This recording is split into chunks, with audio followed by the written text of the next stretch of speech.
Hey everybody, welcome back to Bobke TV and a massive broom wagon this week.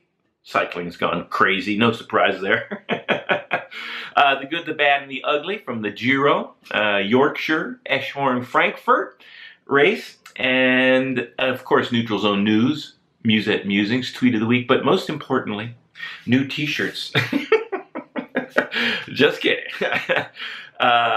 But if you like what you see, go click on the icon and you go right in there and can buy some, what I think are pretty cool t-shirts.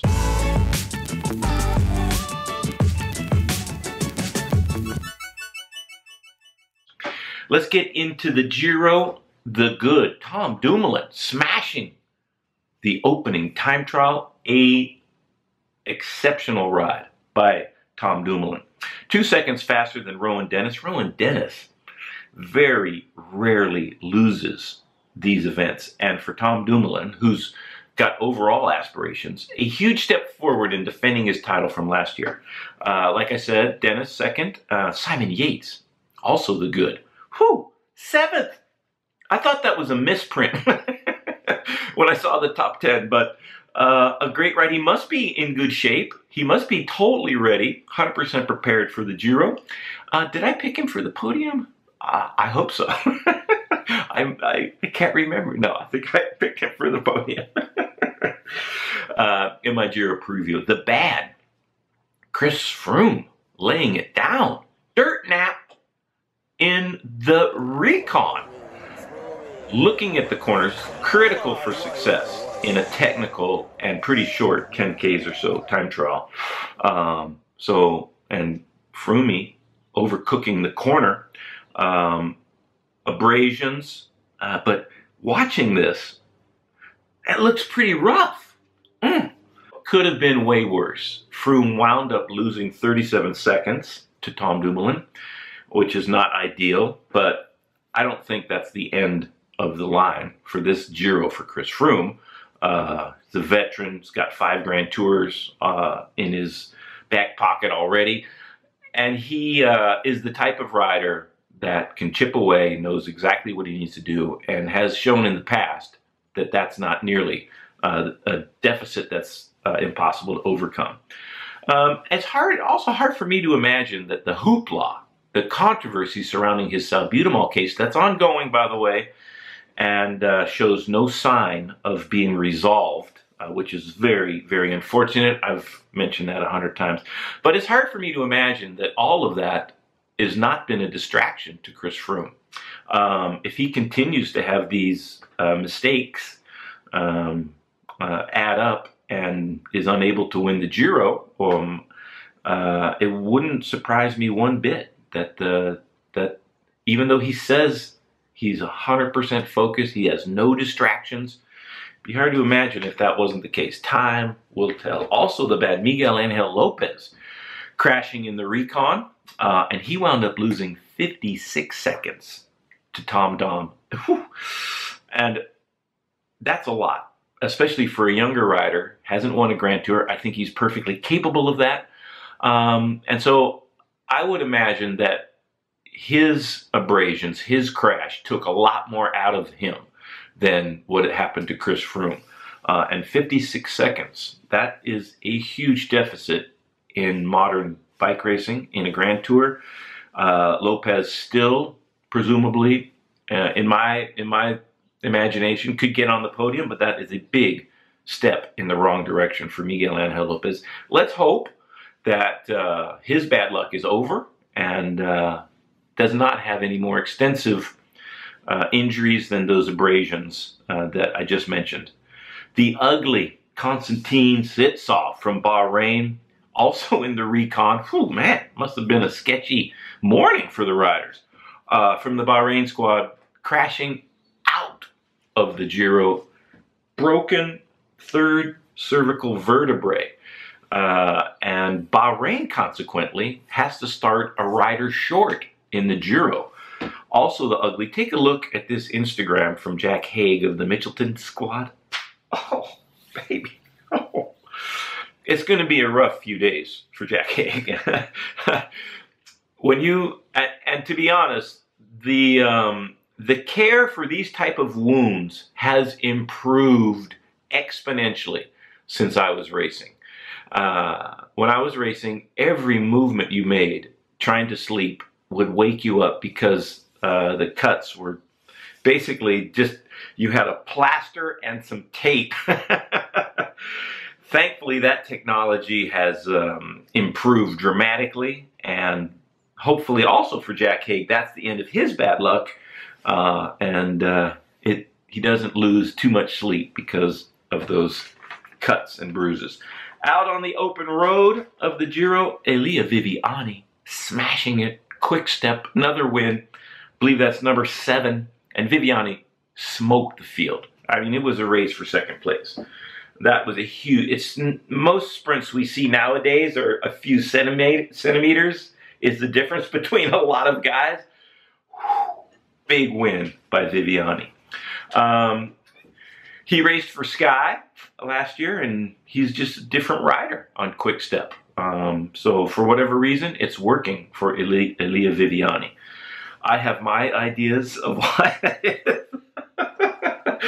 But we'll let Elia tell his own story in the days to come. And I don't believe that's the end. In fact, the next day, spoiler alert, he won the next sprint stage. So, but in spite of those two sprint stages in Israel, both going to Viviani, I think he's going to win a number of more in the Giro d'Italia. BMC put their riders on the front to chase a breakaway. And Rowan Dennis took a time bonus sprint to get the leader's pink jersey. I think that's a mistake. I would have, especially if you have a 3-week agenda. If your only agenda is to get the pink jersey as leader in the first week, fine, absolutely. But to give Sunweb basically a day off, and then you have the jersey for the foreseeable future, my tactical idea would have been to put the most pressure possible on Sunweb and Tom Dumoulin, their leader. So BMC, by taking over the tempo throughout the day to get those 3 seconds time bonus, don't think that's going to make the difference by the end of the Giro, between winning and losing, most certainly. Takes the pressure off of Sunweb, so they don't have to do any chasing. And after Rowan got the time bonus, it was the sprint teams that took over to the finish. So you don't want to put your rivals in an ideal situation ever and expect that they will not punish you. There's no payback for that. They're not going to think to themselves in the 3rd week, the Sunweb squad, oh, BMC did this solid for us in Israel. We'll do tempo for them. That's just not what's going to happen if it comes down to that. So I think that was ill-advised. We'll see how it works out. Let me know what you guys think. Go all in for the pink jersey for a few days and put the team on the front as BMC did, or wait in the wings like Sunweb is doing. We'll see. Also, the next stage, Viviani takes out another brilliant stage and just smoked him in the sprint again. And this one, Sam Bennett, like nearly closed the door on him in rather dramatic fashion, and I think that would have resulted in his relegation. And Viviani, had he not come across the line first, being awarded the win. The judges didn't have to be put under that kind of pressure. Viviani gets number 2. Long day before a transfer day from Israel to Sicily. So I think there's going to be some very, very tired bodies at the end of the first week. And after 3 days in Sicily, another transfer to the mainland. Giro, I'm glad I'm watching the Giro this year. And I'm glad that there was some worry about potentially really terrible things happening. That did not happen in Israel. So hats off to the Giro for expanding the horizons of professional cycling. And the Grand Tours pay the bills. You can't move Paris-Roubaix anyway, you can't move the Tour of Flanders. And so I have to commend the Giro d'Italia for moving to a completely different locale. And maybe the most ambitious Grand Depart in the history of professional cycling. And everybody back to Sicily, back to Italy, safe and sound, except for Konstantin Sitsov, which was horrible luck. But commendable for the Giro to start in Israel and get everybody back to Italy safely, with one one exception. Eschborn-Frankfurt, one-day race. I'm thinking it's the biggest one-day race in Germany. Won by Alexander Kristoff for the 4th time, only a 2nd win on the season. That was the good result, boost in confidence for the UAE squad and Kristoff. And the not so good, watch Fernando Gaviria and watch this video. I think that I don't think he knew exactly which way to go to the finish line. And it can be confusing, especially at the speeds that they're going. And you take a look up, you're trying to stay aero, and Gaviria almost going off course and could have been incredibly bad. If you take a wrong turn in the middle of a field sprint when you're at the front, whoo, baby. Fernando will be at Tour of California. I seem to be in pretty good form. And Tour of California, by the way, a preview coming in the next couple of days on Bobke TV. An incredible field of sprinters. Let's move on to the Tour of Yorkshire. The good Greg van Avermaet, BMC, coming up with the win on the last day, gets the leader's jersey. Team didn't have to do too much. Keep him out of danger throughout the first 3 stages, and then the last day, whoom, get the leader's jersey. Great ride by Van Avermaet. The bad, Mark Cavendish, also coming to Tour of California, lost 9 minutes on stage number 2, lost 8 minutes on stage number 3, so getting a tiny bit better, but then did not finish stage number 4. Has only had 12 race days, I think, this year, and will not be ready to beat the best at their best.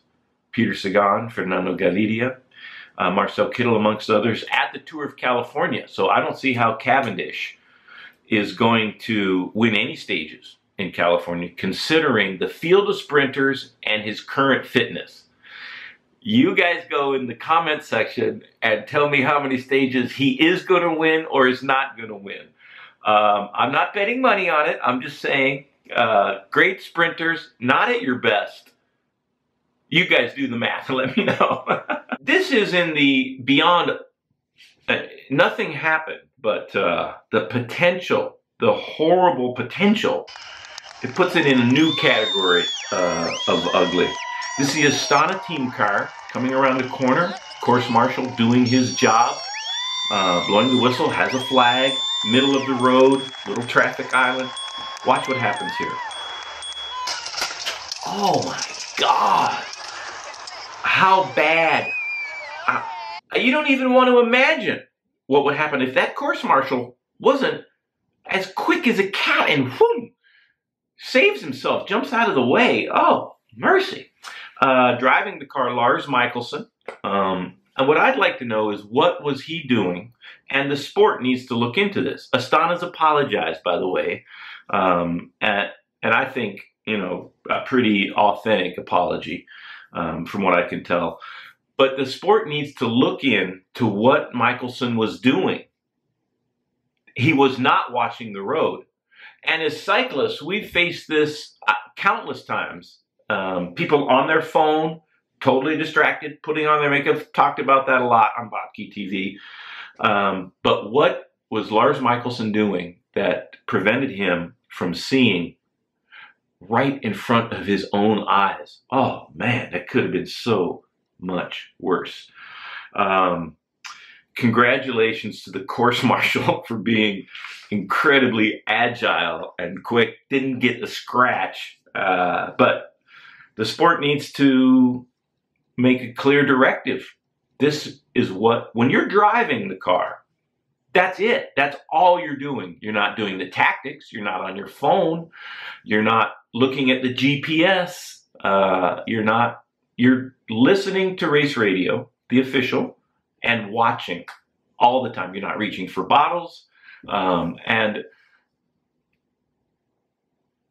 the team directors, they're incredibly talented at this, but just a moment's hesitation. And with the proliferation of traffic furniture that the peloton faces, I think that whoever is driving, that should be their only job. Mechanic in the back, and maybe the sports director in the passenger seat, dictating the tactics, watching the race, helping the driver in every way, shape, and form, but the driver should only be driving. On to the women's side, Tour of Yorkshire, the good Megan Guarnier from the United States of America won the women's title. I believe she collected the final leader's jersey on her birthday. So happy birthday and congratulations to Megan Guarnier. One more little tiny piece of bad. This is coming to us from the Netherlands. This is caused by, and you can just see, watch this video, the course marshal leaves his motorcycle on the left-hand side of the road, so the race director doesn't have any room to go around the downed rider's bicycle that's in the road. Crack! Woo! You do not want to hear that sound on your carbon bikes. We didn't have that sound when I was racing. It was a little bit more muted than that. It was also not as catastrophic. Stuff bent, but pow! Krakatoa from the Netherlands, east of The Hague. I should have done my geography of the Netherlands before, and I'm not even sure if it's west or east of The Hague. Anyways, next up is the Neutral Zone News. Alrighty, everybody, up on the Neutral Zone News, Sunweb has announced no end date contract. They've just signed a no end date contract with the team, which is a team, by the way, of Tom Dumoulin, Michael Matthews, Chad Haga, by the way, who's in the Giro, trying to defend the title won by his teammate Tom Dom last year. Best of luck to Chad Haga. No end date. And once an end date is established, they've added 2 years to the contract, saying it's in the distant future. What that means for cycling, though, is that the elusive, what's proved to be a very elusive dream of continuity, which, by the way, every other sport on earth takes that absolutely for granted. So the dream of continuity, this is what it does. It gives a team a chance to develop the talent that they have and find in a very gradual and linear fashion, or not have to depend on burning out their young stars to get results to perpetuate the sponsorship cycle. So having this long-term commitment from their sponsors gives Team Sunweb a great chance to continue developing talent. And Tom Dumoulin himself is a great example of a nice, gradual development pattern that delivered him to the win in last year's Giro and the World Time Trialing Championship. So great news for cycling. The Paris City Council has voted. Now this is kind of complicated, but Paris City Council has voted that in the city of Paris, the podium hostesses from the Tour de France should be replaced by young champions from a variety of sports. Whether that applies to the rest of the Tour de France, I don't believe so. I think it's just in the city limits of Paris. So if they move the podium, outside of the city limits of Paris. I guess the city council wouldn't have jurisdiction there, and they could continue to have podium girls. But what's most likely, more likely, is a podium ceremony similar to what the Vuelta has gone to. And I have been pretty clear on this in Bobke TV episodes in the past, and I have to applaud the City Council of Paris. You can go to the comment section and give your opinion on that, whether there should be podium girls or maybe change to a bit more progressive, for want of a better word. But how about let's have the Tour de France focus on this, and you can comment on this also, and maybe guide your comments in this direction. A Tour de France for the professional women also, whereby they have a multiple race in stages, and the yellow jersey is up for grabs each and every day of their race, just like the men. How about they focus on that? And we'll see if the Tour de France adopts the Vuelta, and the same ownership group, if I'm not mistaken, at least ASO, the owners of the Tour, have a equal, if not majority, stake in the ownership of the Vuelta. So we'll see how that plays out at the Tour de France this summer. Also, a big headline recently to further muddy the very murky waters of Chris Froome's salbutamol case.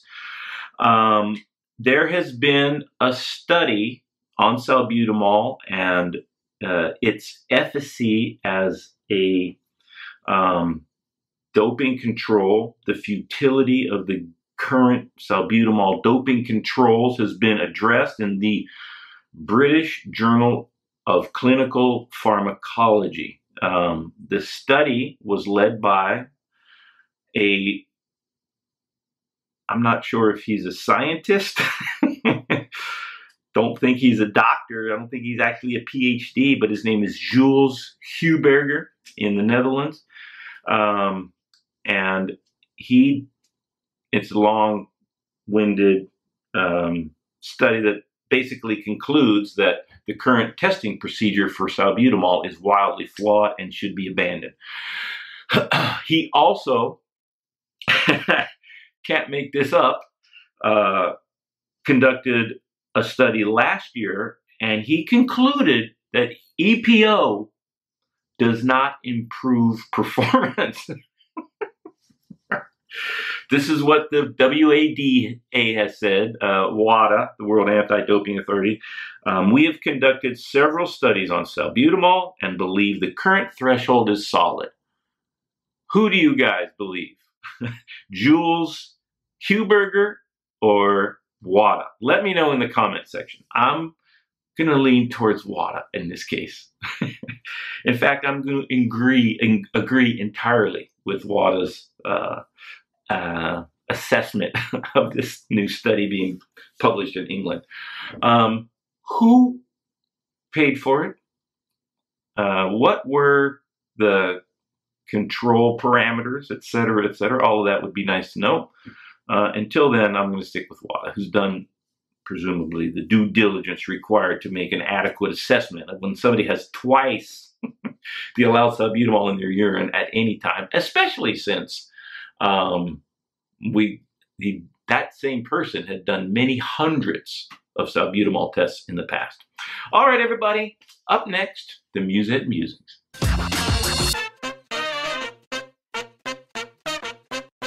Alrighty, up on the Musette Musings, Mauro Vegni, the race director of the Giro d'Italia, stating that he's been assured by UCI President David Leparchant that Chris Froome's results would stand from the Giro, regardless of his salbutamol adverse analytical finding case turns out to be. And first of all, it's not true, but first of all, Vegni's assuming that Froome does not run afoul of the anti-doping rules during the Giro, which he did during last year's Vuelta, which is a little bit presumptuous given the current circumstances that we find ourselves. But more importantly, David Lapartiant, the president of the UCI, is not authorized to do any such thing in the case. By the way, the case is in the hands of the UCI Anti-Doping Tribunal. And maybe Mauro Vegni should have read from the WADA Code, Article 10.8, and I'll paraphrase, although this is pretty complete. In addition to the automatic disqualification of the results in the competition which produced the positive sample, in Chris Froome's case, stage 18 at the 2017 Vuelta a España, all other results obtained by the athlete from the date of the positive sample was collected through the commencement of any provisional suspension shall, unless this is a tricky clause, unless fairness requires otherwise, be disqualified with all resulting consequences. So it's pretty clear that if you are positive, and this is not exactly a sample positive case. Chris Froome has never argued that he didn't have twice the salbutamol. It's an adverse analytical finding. It's a little bit different. But if he's found to have run afoul of the anti-doping statutes, then it would be considered a positive sample. So it's kind of putting the cart in front of the donkey for the moment, but all that, it just adds an incredible amount of layers to a very complicated situation. Be that as it may, this is the UCI's response to Mauro Vegni. The UCI president is not in a position to decide when a potential suspension should start. So maybe Mauro Vegni is hoping, is wishfully thinking that whatever results Froome achieves during the Giro will not be lumped in with his penalty for having twice the salbutamol level during last year's Volta. Time will tell.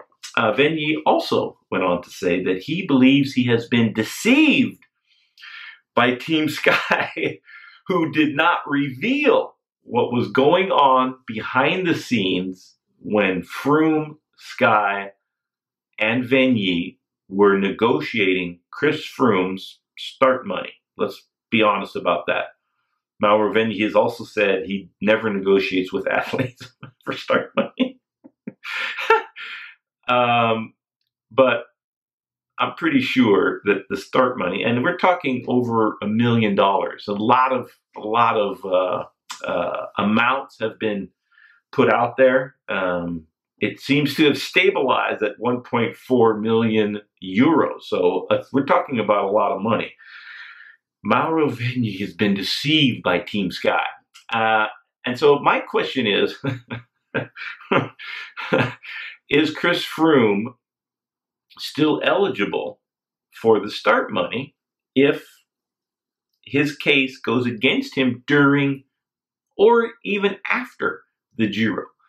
And how transparent, as Team Sky has promised us that they are, how transparent is a team if they leave that information out, hoping that it never sees the light of day? And this, by the way, if we remind ourselves, all of this information we have about the salbutamol case was leaked to the press, was not provided to us by the UCI, by the Vuelta, or Chris Froome, or Team Sky.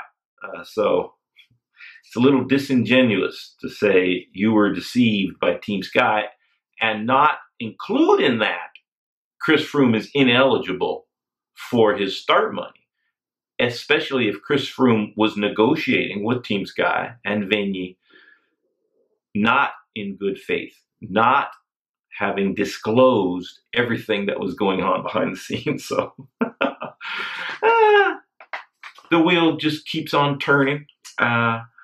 And Team Sky, along with Chris Froome, at the center of this is Dave Brailsford, the managing director of Team Sky. He was at the Giro and in the pre-race press conference. He said this, rhetorically, I might add, but I think it's appropriate. If you listen to Bobke TV for the last many months, especially appropriate. I'm constantly thinking, am I the right person to support the team? Everybody knows my take on that. I have a very instantaneous response, and anybody that's listened to Bobke TV knows what it is. But please go to the comment section and you guys tell me, is Dave Brailsford the right person to support Team Sky? Let me know. In the nefarious part of the musings, a Cera, C-E-R-A, and, by the way, testosterone positive from the Vuelta a San Juan, won by the Condor, Gonzalo Najar. And if you listen to one of the previous broom wagons from the spring, you would have heard me extolling the virtues of Najar and the incredible performance he put in at the Tour of San Juan in front of Tish Benoot, by the way, who had a great spring, and Dayer Quintana, the brother of Nairo, who won Tour of San Juan previously, if I'm not mistaken. A sample, by the way, before you get too excited out there in the comment section, it's the A sample. Let me just clarify that. Should the B sample confirm the Cera, C-E-R-A, and I believe, if I'm not mistaken, that's a form of EPO. If I'm not mistaken, it's rather easy to detect, much easier than EPO itself. And Najar not taking any chances, testosterone also. Oh my God. And the Tour of San Juan has produced a tremendous amount of negative publicity with doping scandals. And it's just it's insane. It's like, I don't know. Which begs the question, second place should be awarded to Oscar Sevilla. Oscar Sevilla was second. So let me know, guys. Should Oscar Sevilla be the rightful winner? Should the B sample confirm the A sample's positive for Cera and testosterone for the Condor, Gonzalo Najar, who, by the way, was with the Argentinian national team getting ready for the Pan Am Games. Straight home. Gosh, Oscar Sevilla could inherit a win there. 51 seconds slower than Najar.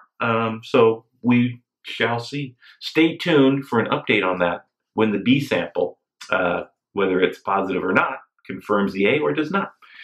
All right, everybody, next up, the tweet of the week. Tweet of the week, guys, coming to us from Chad Haga. Can't stay out of the broom wagon this week. This is what he said. Is this referring to stage 3, the third stage of the Giro, which was 229 kilometers and basically went from the north to the south so they could take a transfer over to Sicily. Digital high five to everyone wise enough to opt for a 55-tooth chain ring in the front. We sure made use of them. So, whew, 55s. And by the way, mentioned earlier, Tom Dumoulin saying it was an incredibly dangerous and difficult finale. The Sunweb mechanics are on the jazz. They're thinking it's going to be a massive tailwind for hundreds of kilometers. The guys at crunch time could use a little bit of help. I never used the 55 in my whole career. Don't recall off the top of my head if I could have, but Chad Haga, very pleased to have that. And those are the tiny differences. Those are the tiny things that make a big difference, whether you win or lose a Grand Tour. Best of luck to Sunweb and Chad Haga, mentioned before. Best of luck in the rest of the Giro. Thanks a lot, everybody, for watching. Like I said, t-shirts for sale. click on the button, subscribe. The ultimatum coming soon. Although I'm enjoying these so much and the sport is going so crazy lately, I might have to extend that. But for the time being, before the Tour de France, I'll make that announcement. Thanks for watching. Till next time.